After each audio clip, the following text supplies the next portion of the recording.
Patrick Klepek, what did you think of season 2, episode 2 of Loki overall?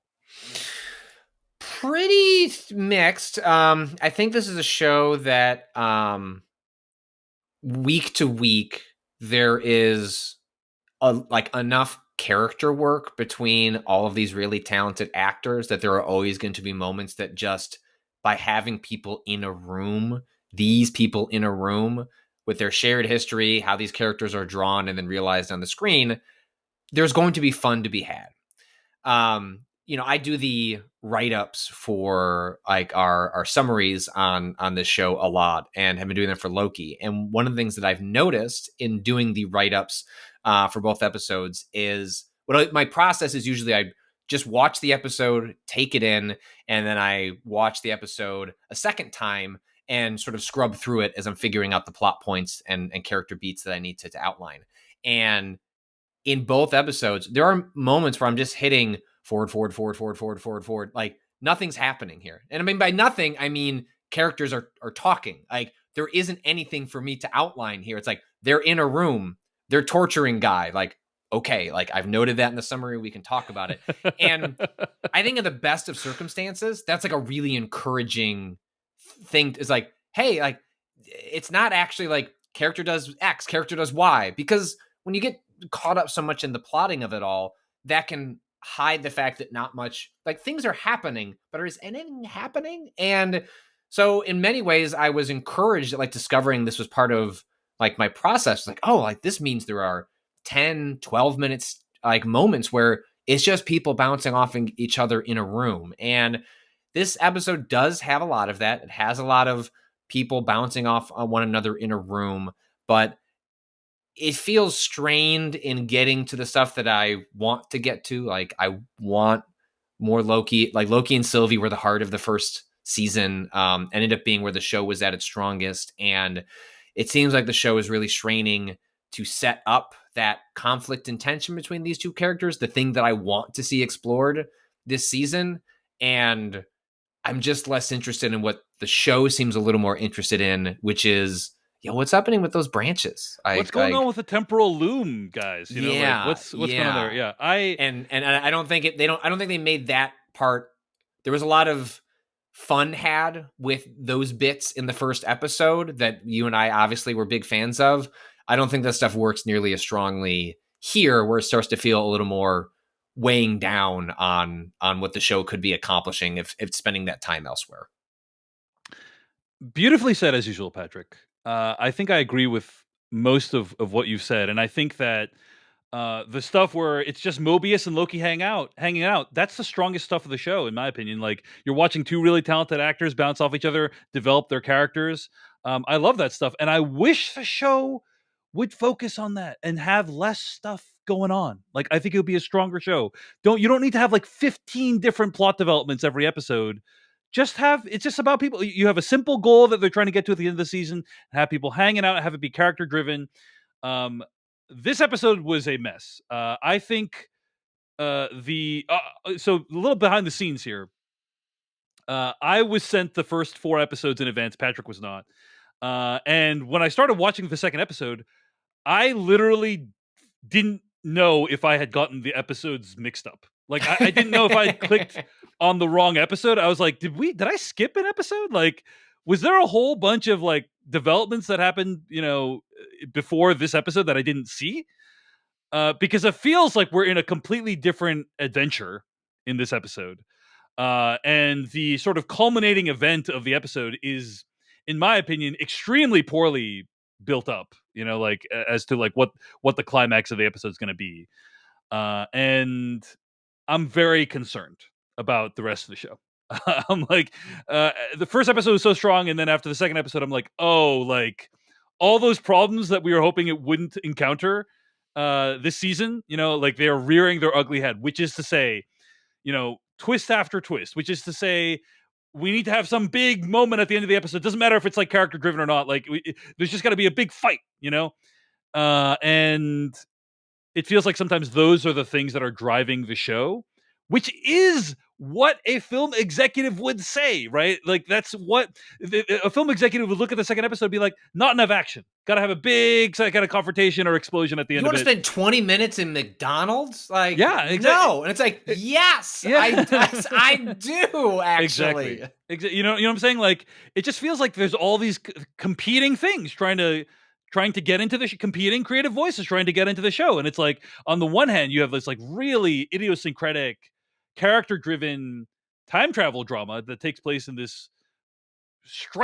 visually striking place called the TVA, and on the other hand you have all this like time travel BS that's like, in my opinion, way too much of it, way too poorly communicated. The stakes are unclear to the audience, in such a way that we don't even know like why people are taking the actions they're taking or what is at stake. And I think that's a real problem. So like, I'm not ready to like declare the show a failure at all. Obviously, we're only 1/3 of the way in, but this is a very concerning episode that makes me feel like, um, if anything, possibly the problems with the first season might even be worse in the second season. So Yeah, I'm with you. It's, and I think especially where, I mean, this is obviously an MCU thing more generally, but you must get to this point, and if that's what the movies need to accomplish, I think that becomes even more problematic on an episode by episode basis. Like, it's one thing if you're right, getting an hour and 45 minutes yeah, and hey, you got to wind up here. Well, you can do a lot in an hour and 45 right, minutes right, with like, a $300 million budget. But at the scale these shows are working at, like, you got to get here and then you got to here and got it here. It's like, well, if they could just let the characters breathe, like, nothing has to be accomplished this episode. The accomplishment can be like Loki and Sylvie like having a long moment that will make whatever was they wanted to happen at the end of this episode, let it happen in the next episode so that it can have some sort of emotional resonance when, yeah. it's just, It yeah. really, it does feel like that. You know, I remember when like I think it was in Avengers: Age of Ultron. There was like a big conversation about how Joss Whedon was like he wanted to have that Hawkeye and his family on the farm stuff, Yeah. and in order to do that, he had to do the Thor getting visions of Ragnarok stuff. Like Mm-hmm. that was the trade off. He had to, in order to get more character stuff, he had to give up like we're referencing future movies, and like it often feels like that's kind of the competition here. Now, all that said, still some great moments. Yep. Still some amazing visuals. Like the show looks amazing. Like great concepts. There's a lot of stuff to still keep the show watchable. But And I'll watch Tom Hiddleston do any like bait absolutely, like absolutely, he it's is great. just, I am constantly sort of shocked and pleasantly surprised at someone that still likes watching MCU stuff and like wishes it would just like be better, but like he's still here, and like anytime the Yeah, camera's on him, he's just making whatever material is in front of, like, you see a lot of the traditional sort of a stage actor, like theater actor in him, in this character, in this show. And it's the kind of thing where like even the show at its worst has him delivering it, and like I'd watch, the classic, like I'd watch him read the phone book, like I would, like I feel like he would inject pathos into the film book on like letter G, and that's what I feel like here. But it's very reminiscent. I don't think we're ever going to hit the lows. Secret Invasion seems like it was a catastrophic, bottom of the barrel sort let's. of like creative commercial failure for Marvel. Maybe not commercial, but certainly creatively. Um, but it has echoes of, do you know what you have here? Like, you have Yeah, Tom Hiddleston, an actor who, like Samuel Jackson, has decided this is fun. I'm happy to mm-hmm, do this as long as you give me a role. Like, yeah, don't fuck it up. Like, it's like, you've got other actors like Chris Evans, understandably being like, I've done my time. Not like it's a jail cell, but like, I did this. Like, I'm ready to do other things. These actors seem like they'll stick around as long as you give them material. At some point, that's going to dry. Like, some point, that's not going to be the case. and as long as you're spending 100 million plus per Yeah, season I'm of the sure show, that you know. helps. I'm sure, but they seem to actually care. Like, you know what I mean? Like, Yeah, yeah, I know every what you're time saying. you I know what you're read saying. Yeah, interviews with yeah, Hiddleston and Jackson, like they care about these characters and are also yeah. being paid handsomely. I'm sure that helps, but they do really seem to like love being in these worlds, want to explore these characters to some sort of nuance in the realm of the blockbuster. And I don't think Loki season 2, I'd be shocked if it hit the lows that Secret Invasion, but I'm worried that relative to my expectations, I wasn't really disappointed by Secret Invasion. I think it's possible for me to be disappointed Right, by Loki right. season 2, and that's going to be a bummer if that's where we end up. Absolutely, absolutely. All right, let's get into a recap of the episodes. We're going to spoil episode 2 of Loki season 2. Let's get into it. So, Mobius and Loki head to 1977, London in the sacred timeline. And by the way, that's very useful that they put that now, right? Like, so Mm-hmm. we know where we are. They're searching for Sylvie, but while there are no signs of Sylvie, they stumble into a movie premiere while chasing a ping from the tempad of X5, who's the the character played by actor Raphael Casal from last episode. Basically, kind of like a guard. And we last saw him scheming with General Dox, played by Kate Dickey, a member of the TVA's Judges Council. In London, the two discover X5 is living the life of a charismatic movie star, but when confronted by Loki and Mobius about Sylvie's whereabouts, a chase ensues between Mobius, B-15, Loki, and X5, with X5 arguing that taking him away will ruin his life here. Loki leverages his trickster magic on several occasions to finally capture X5. A pretty cool sequence. I was a little bit uh, surprised by why we're in this status quo. Like, you know what I'm saying? Like, when we last left, they were kind of presenting their findings to the council, and now they're like chasing X5, and X5 is living his whole life. You know, I understand intellectually why it's happened, where X5 is like, I want to live my life. I had a good life going, and you ripped me out of it. And like, but like that was all off screen. That all happened off screen. So I was like, did we miss an episode? I was genuinely confused. That said, pretty cool sequence with Loki chasing him and using his magic. What did you think, Patrick? What was your reaction to this opening? Yeah, I mean, I think Loki's magic is something that's been sort of, they haven't really played with it too much in Yeah. like the Marvel films and television properties in general, just because I think Hiddleston is such an arresting actor that like they don't need to rely on him Mm-hmm. twiddling his thumbs to do something. But it is fun then to see him do some like low stakes magic, right? Like just like playing with shadows or creating a gang for X5 to run into. Like those are like, especially on the scope and scale of a television show, where it's like, what can we pull off that feels credible but is also in the fantastic? And it's like that. Those are clever ideas. Those are good. Like that's what I want to see from shows like this when they're operating at kind of like this ground level in a television show. That said, I'm with you in sort of the confusion on like, where did we leave off? Why are we here? And I think this is gonna. I have worries over where the show is going because it's clearly interested in exploring what does it mean for your life to have been a complete lie, and then wanting to revisit or not revisit, as the case may be, like with Mobius, as we'll explore later. What does it mean to be where you are, where you've been, and where you don't know you've been? And that's like a really strong emotional thread for a television show to pull on, because in theory you should have the space to explore that in a way that is just, like in the closest we have in the Marvel films is the blip, right? Which is like in theory this like really rich like potential emotional traps, like ignoring all the logic holes associated with like how society would function after it. Like, wow, like people disappeared for 5 years, and like broadly the movies have just been like, like whoosh, like let's just like move on. And here, like what they've got with Mobius, when everyone discovering at the TVA our lives have been a lie. We have families, like we were in love in places, that's like that's a whole show in and of itself. Like, and then the moment you start taking that and then putting on the weight of everything else, I think that's where it starts to start collapsing on itself a little bit. Because every time they revisit that, I'm like, oh yeah, like pull on that thread. Like that is Yeah. a really, I can absolutely see how you could get several seasons of a show exploring like these characters, and like you have a template in front of you is like, let's go see what I was doing and then Right. the Right. consequence. And so That I'm with you in that feeling, should be the show, right? yeah, Like that should be the show, is exploring that idea, but instead there's all this other bullshit. There's all this yeah. other like uh gotta find Sylvie. For what reason?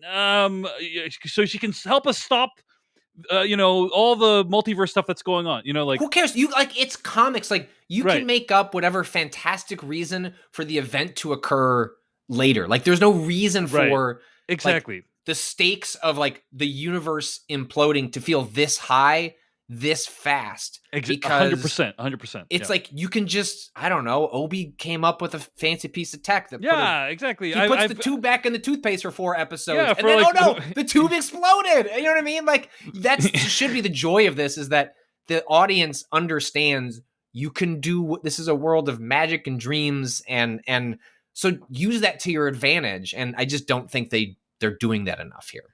Agreed. Back at the TVA, Obi is anxious over the new branches and doesn't have time to examine X5's temp pad, which they're hoping to use to find Sylvie, Renslayer, and the now rogue AI, Miss Minutes. Mobius, B-15, and Loki try a variety of tactics to extract information from X5, including a combination of good cop and bad cop. Nothing works, and in the process, Mobius strikes X5 after a comment about their collective unknown pasts gets under his skin. So they go to the automat, which made me think to myself, Patrick, why did we stop serving pies in vending machines? You know, we gotta bring that back. While eating a slice of surprisingly good key lime pie, Loki asks Mobius why he's not interested in knowing more about his past, and Mobius reveals it's easier to be ignorant because if he discovers he used to have a happy life, his present self will never be able to move forward. You know, this is the stuff we talked about that's like the best stuff of the show. It's two characters doing character work, talking about interesting concepts. Like, would you ask yourself as a viewer, would I want to know what my other life was? You know, I'm really happy as a analyst of the TVA. Like, would I want to know that I was a movie star? Would I want to know that I was something else that I would want less? You know, like um cleaning up shit in the shitorium, you know, like if that's kind of what I was if that's what my job was, like Oh no! How did I end up in the shitorium? yeah, Like, exactly. It's terrible. It's terrible. Yeah, Uh I'm with you. Like that, I thought that was a really like strong sequence. Which, and it also is one of those moments where I think it can be sort of enjoyed on its own as a piece of character work, and also it's the MCU operating as a reward.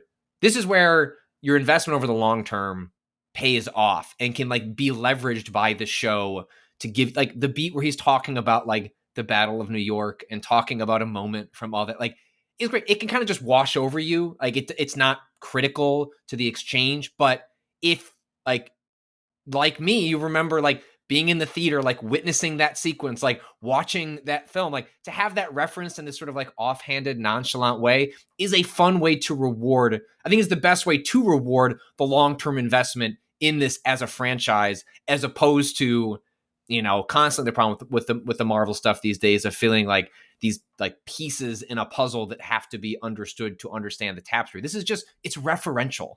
It's, you are rewarded for being able to understand the humor what Loki is saying and referencing these events from the Battle of New York. And then you have this other character bouncing off them. And it's just, it's great. Like that, you know, I don't know that scene was long. Again, I think the show like is training within itself where it seems to recognize, like, I don't think Secret Invasion ever understood what was what made it working work, about it, right? Yeah. right? Like Yeah. it was where that you and I would identify, well, in a different show that looked at itself and understood what was good about it, it could have done X, Y, or Z. Here, it really feels like the show does understand what its strengths are and is constantly like taking a fly swatter, like whack, like whack, Mhm.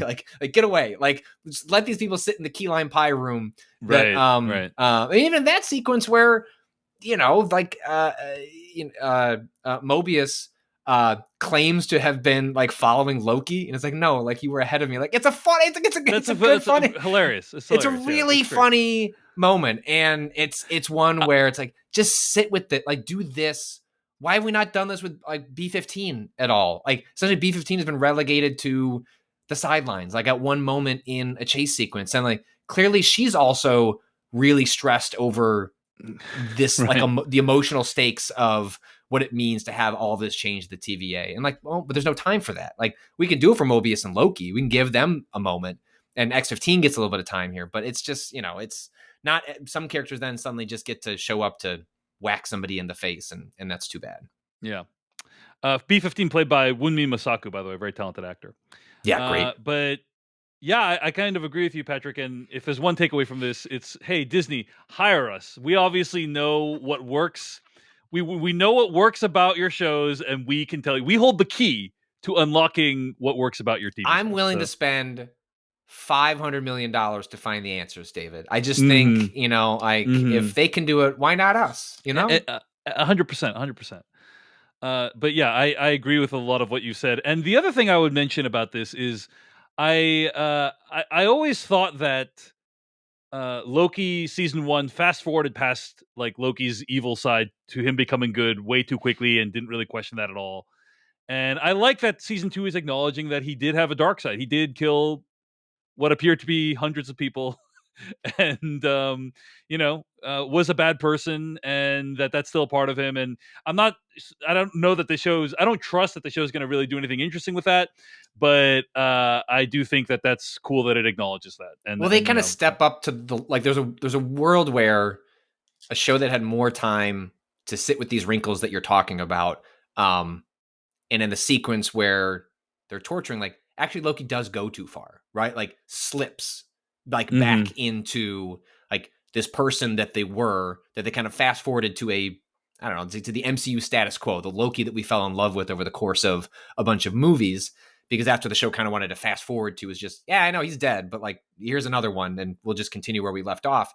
If they could have explored, like, hey, actually, this person has a darkness to them, and that's not completely squashed. Like, I think there's a world where the show could have sat with that part of their personality, instead of immediately, essentially just leveraging it for a bit, and then Absolutely. I just think that should, in my opinion, that should have been the arc of the first season. Is it should have yeah. been like exploring how Loki, but instead he kind of he's there by like episode 2, basically, and he's like a completely different person. But it's not the first time that Marvel has completely like retconned a person's character. I Hmm. remember when like Thor shows up with like a personality transplant in Thor Ragnarok, basically, and that's it's done that before. But I like that it acknowledges that there is a different side to him. Anyway, moving on in the episode, Loki and Mobius suspect that X5 does in fact know where Sylvie is, and they try a new tactic, scaring the shit out of him with a torture device. By the way, I really like the idea behind the torture device and how it leverages the visual language of the show. And I don't like seeing people get tortured. I don't think torture works in real life, and I don't like seeing effective depictions of it. But uh, it looked cool, so that makes it okay. If we're Uh, gonna do it, less Jack Bauer, Might as more well do it with magical style. box. Might as well do it with style. Ultimately, X5 relents and promises to take them to where Sylvie is hiding on a branch timeline, but the good news doesn't last for long, as Obi discovers the now shut blast doors cannot be opened without the help of Miss Minutes, who is no longer working for the TVA or He Who Remains, because Sylvie killed him at the end of season 1. I just want to pause for a moment and just say, this is what I'm talking. That last point is like what we're talking about. Like, that's one crisis, and then by the way, there's a whole separate crisis that unfolds on top of that one at the end of the episode. That's like kind of pulling our attention away from a lot of the character work that's going on here. Yeah, like why? Like why can't just what You you the you best only part? need one crisis at a time. Like you don't need more than one When crisis it's in like an episode. episode one stumbles into this incredible dynamic, like Yeah, we got a problem, let's yeah, go visit Obi, and like put those three people in a room, magic is gonna happen. Like absolutely. and it's just people sitting across from one another, bantering. Yeah, And episode two has a moment similar, right? They go there with the tempad, yeah, and it's shorter, but like it's still like really funny and effective. And it's like you have found a reoccurring bit that every time you come back to this, I'm excited to see what happens. right.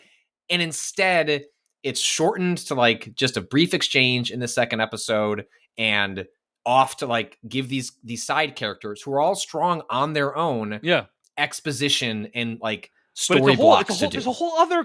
Well, Yeah. we'll get to it. We'll get to it. But we'll get to it. So anyway, back in Oklahoma, Loki, Mobius, and X5 discover Sylvie with a new life, working at McDonald's. She's not happy to see Loki and seems content with having started this new, much quieter life of anonymity. Quizzed by Loki on why he saw her in a future version of the TVA, Sylvie rejects the notion that her future is already written and shows no interest in helping Loki or the TVA. And Loki explains the stakes to her by saying, "Hey, if you don't help us, the multiverse war is going to start and everything's going to be destroyed, including this McDonald's." Right? That's the stakes. Is like the destruction of everything and everyone you know. How and why unclear. Like the mechanisms and specific path by which that will happen. It's not an effective pitch, and of course, Sylvie rejects it. I do want to say this is one of the deepest product placement tie-ins I have ever seen in a TV show, Patrick Klepek. I don't know. A few months ago, I started getting these McDonald's bags from McDonald's Mhm. uh, because big fan of McDonald's. They're actually a former sponsor of Decoding TV.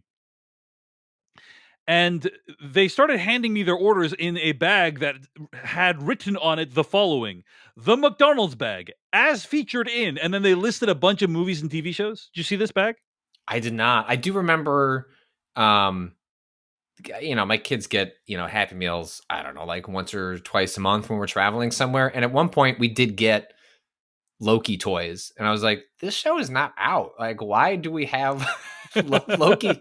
I want to say my kid got like a Sylvie toy. And I was like, why Hmm. is my kid is not watching Maybe Loki? maybe it was because of the show was delayed, I believe. So maybe Well, it was yeah. originally So supposed they to. also did Miss Marvel or the Marvels a long time ago. Is like I think the production timeline for McDonald's to set those things up like is like, hey, I'm sorry, like we've slotted this for that. And it's like I got like a Miss Marvel or the Marvels thing, and my kid's like, who is this character? I'm like, yeah, don't worry about it. You just give it to dad. So it was a really strong tie-in. It was like it was a cool McDonald's bag. I was like, I kind of want to keep this bag. It's kind of cool because it lists like a bunch of, for lack of a better word, random movies and TV shows from like all Mm-hmm. across the artistic spectrum. So, Space Jam, the Wong Kar-wai film Fallen Angels, the "You Be Illin" music video by Run DMC, the U.S. sitcom The Office, Coming to America, the episode of Seinfeld entitled "The Boyfriend," and so on. Like just a bunch of like, wow, Mm-hmm. like the McDonald's bag has been in a lot of things. And then at the end, the Fast and Furious Tokyo Drift, and then Loki season 2. So it was like, oh wow, it's been featured in a lot of things. Now, when a company like McDonald's does a corporate tie-in like this, there is no guarantee that McDonald's will actually show up in the show. Like sometimes what a company like Disney will do to McDonald's is they'll say, "Hey, guess what? You can use our characters in your promotion. Just run it by us." And everyone wins. McDonald's gets to feel like they're cool with like Loki stuff, and Loki gets promotion. What I was unprepared for was how much McDonald's would be in the show. The logo is in the show for many, many minutes. The decor of the show, specific dishes are mentioned. It is a really, really deep integration that at times is actually distracting. What did you think? Am I overreacting, Patrick Klepek? Um, I guess it didn't bother me. Like it just Uh huh. sort of that versus just generic fast food restaurant. I don't like. I guess It corporate could have been ties a like diner, Patrick. I mean, it's not like they're so I guess I'm just so like immune to it these days. Like I sure, just sure. like so many. There's a lot of shows I love on like Apple TV Plus, and it's like I cannot watch those shows without.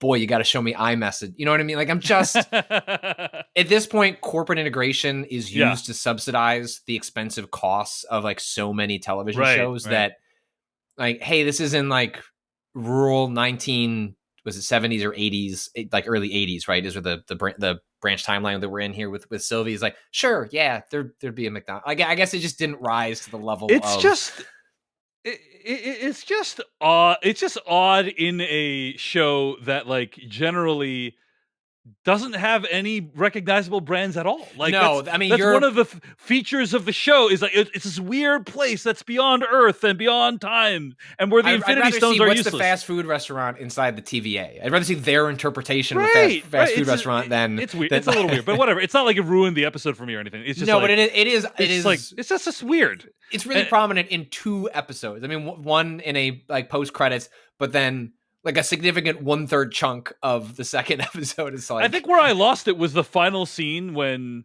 Sylvie is like lying down on a car trunk mm-hmm. or like on the hood of a car, and then like you clearly see like McDonald's in big glowing letters behind her. I was just like, what? Okay, I guess you know they must have uh, uh, 30 million of the 140 million dollar budget for Loki season 2 was provided by McDonald's. It I sounds would like, you know. love to know because it's written down somewhere, right? Yeah, absolutely, Like absolutely. lawyers had to hash out what does it mean for like how long, which shot. Like that's the kind of stuff that Yeah. you could be in a room for anything.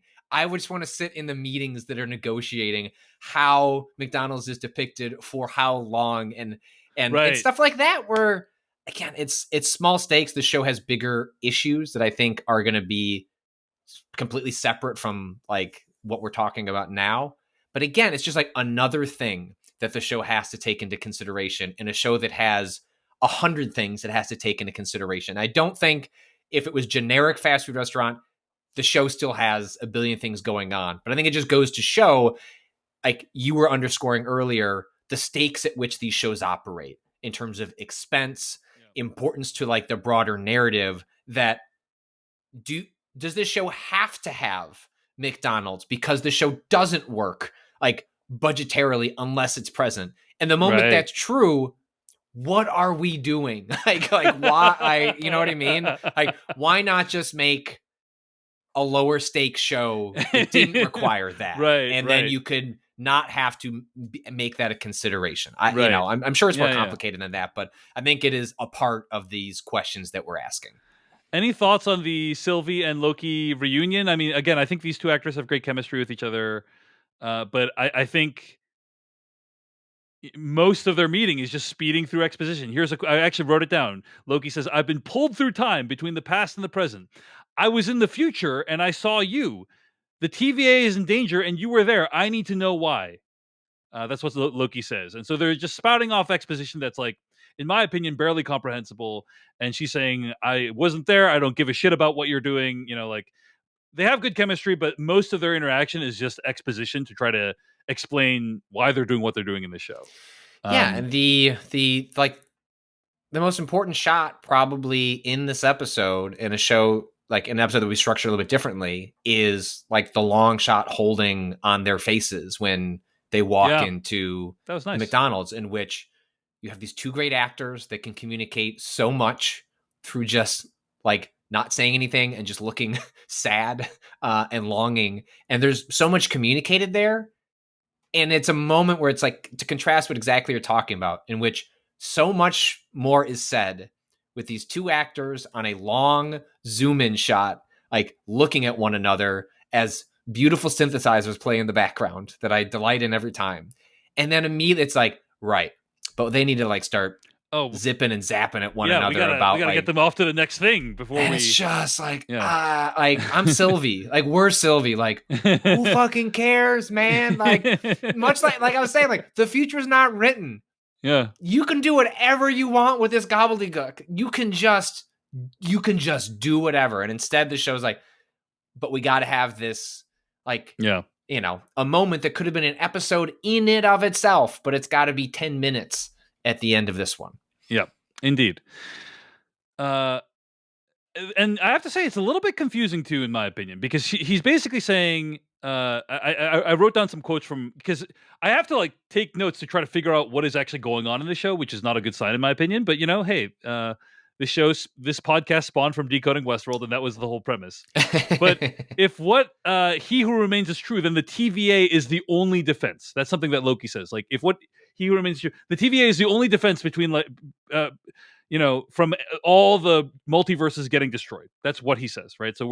So then we need to try to prevent the multiverses from getting destroyed and encourage what the TVA is doing potentially. Could we just go call Doctor Strange in a different movie? Seems like he understands what's going on. You know what I mean? Like, Indeed, indeed. I feel like we got other guys with powers that can handle some of this. Inside the McDonald's, Mobius can't shake the feeling that X5 is hiding something more, and Sylvie is able to reveal the truth. The rogue TVA judge, General Dox, raided the armory in the previous episode not to track down Sylvie, but to use bombs to destroy all the branches outside of the sacred timeline.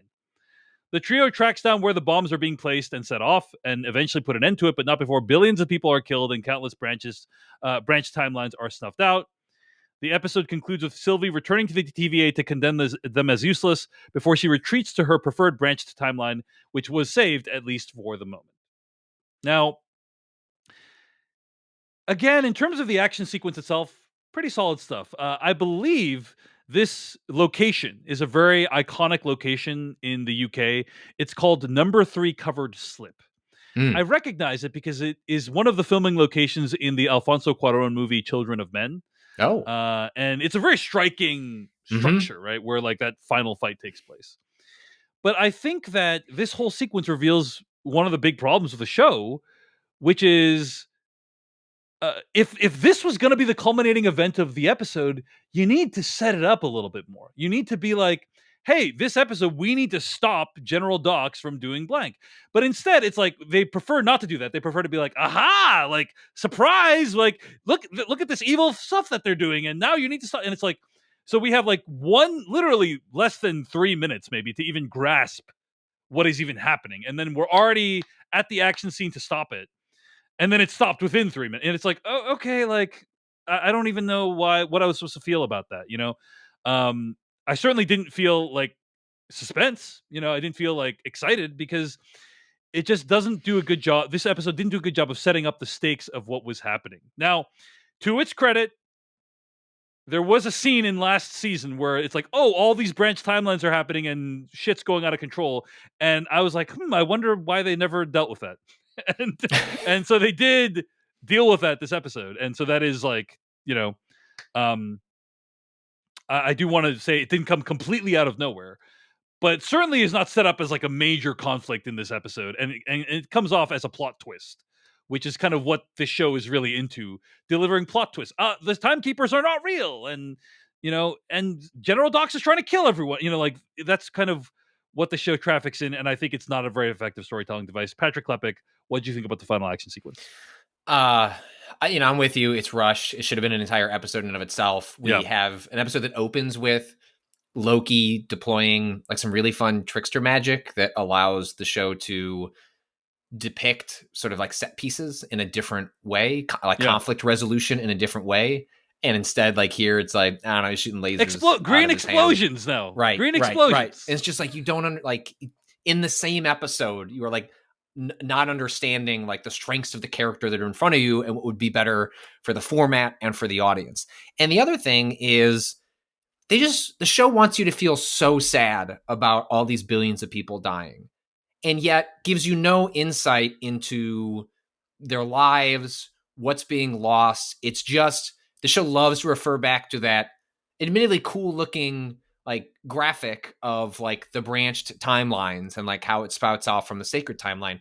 I think back to one of my all-time favorites moments in the MCU is when I was there opening night midnight with my wife to go see Endgame, and that movie opens with Hawkeye and his family, and you're like not sure the context of like what's happening. And I remember, a couple moments into that, my wife gasped and she's like, "Oh fuck! Like this is the head of the blip. Like we're gonna watch him lose his family." And it's just like really powerful, like excellent Yeah. moment. Like loved that opening to Endgame, and I outlined that moment to wonder in a different show. It's like if you want me to care about these branch timelines, you need me to care about these branch timelines. It's easy to imagine this, like the second episode, giving more breathing room to Sylvie and these characters, like have some more banter in the subsidized McDonald's. And then like what if like, the next episode is like set in some of these branches? Like what are we losing? Like who is here? Like what is being lost? Like give me emotional stakes so that when the entire TVA is sitting around like moping over itself of how they just like fucked up and like lost all these countless lives. Like, but what do I care? Like, I don't know who these people are. Like, I have no, like, are they actually living lives? Like, what is the state of these different worlds? And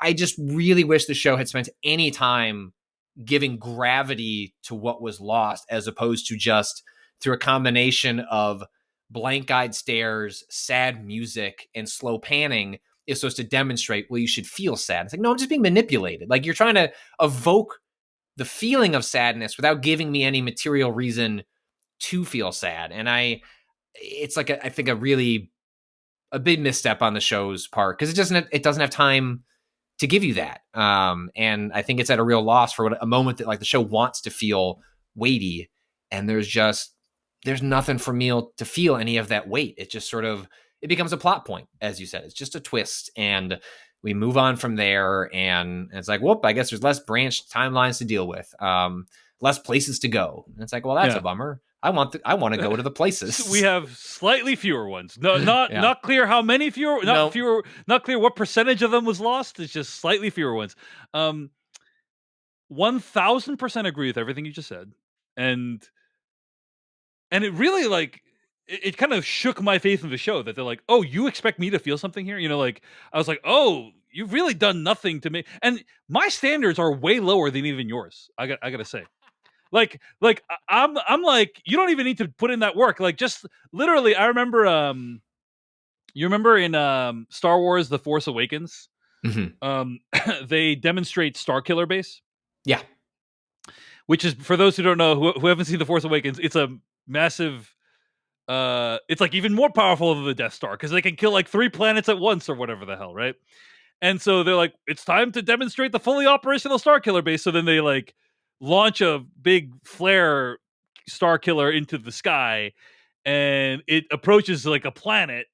And then for like a good like 8-second shot, you see a bunch of people like on a restaurant balcony or whatever the heck running towards the balcony. They're like, oh my gosh, a star killer thing is coming towards us. And then boom, they're dead. The whole planet's wiped out. And that's all I'm asking for. Just Yes. give us like a 5-second shot of like 3 separate timeline. A father putting his child to sleep, and then like, oh, like they're pruned, like wiped out from like Yeah. something. Give me something to work with, please. Okay, but like Yes. they give you nothing. They give Yeah. you nothing to work with, and it's shocking. I have to say, it's shocking. They should have spent the money on that instead of big fight at the end. Like, But how many more McDonald's have we got to put where in? did the McDonald's money? Where did the McDonald's money go? Is my question. So anyway, so yeah, a disappointing second episode, and really does not give me faith that this show is gonna know how to balance its disparate elements. But No. hey, I've heard good things about the first 4 episodes as a whole, Patrick, which I still have not seen yet. Right. And so we will learn more next week about where this is going. Well, and one other positive that comes towards the end that they almost feel like isolated incidents as opposed to feeling cohesive across the through line of the episode. But like the sequence in the McDonald's with Mobius and X5, where like he's asking him about his like acting and like what's it like there, and like that scene is servicing trying to figure out why is he so anxious to get back. But I think like that moment worked really well for me, where it's like this scene needs to accomplish something, which is like extracting this anxiousness from this character, like something else is going on. But in doing so, like it's this really fun character work where like Mobius is like, no, like tell me, like, what do you do in the movie? Like I saw the poster and like and he tries to explain, like I thought it was like a 2 actors doing really great work, and it's still in service of a plot beat, but like one that has lower stakes. It's like, why are you anxious? You know what I mean? Like, I don't know. Like that stuff works so well for me. It's like, like I just want the show to. It's literally interrupted by more of this ridiculous plot happening, right? Yeah, where just like grab onto that. He comes out. And he's like, "You're in the sequel. The sequel is happening or whatever." And then it's like, "Oh, actually, there's a whole time travel thing we got to deal with." I know. Yeah. I also really liked that Rafael Casal. They're like, "Hey, why don't you want to be around Sylvie?" And he's like, "Hey, I don't want to be around the basically serial killer who like murdered like a 500 or 50 of my coworkers." She was like a Jason Voorhees to the TVA for a long time. Absolutely. So I like, again, I like whenever the show like acknowledges stuff like that's going on. So anyway, well, I think that's going to bring us into this week's episode of the podcast. Let us know what you think. Are we being too unfair? decodingtv@gmail.com is where you can let us know. And find more episodes at podcast.decodingtv.com. Support this podcast by becoming a paid member at decodingtv.com. But next week we'll be back with further conversation about Loki season 2 episode 3. We'll see what happens. But until then, you can find Patrick Klepek's work over at Remap Radio, wherever podcasts can be downloaded, and crossplay.news is where his newsletter is. Be sure to check that out. Find me over at my newsletter, decodingeverything.com. He is Patrick Klepek. I'm David Chen. See you next week right here on Decoding TV. Goodbye. Hey everyone, David Chen here. Thank you so much for watching that video from Decoding TV. If you want to get an audio version of the show, all you got to do is go to podcast.decodingtv.com. And if you want to support what we do, get ad-free episodes of the podcast and also bonus episodes of the podcast, go to decodingtv.com and become a paid member. Of course, you can also like and subscribe for more. We appreciate it. Thanks. See you later.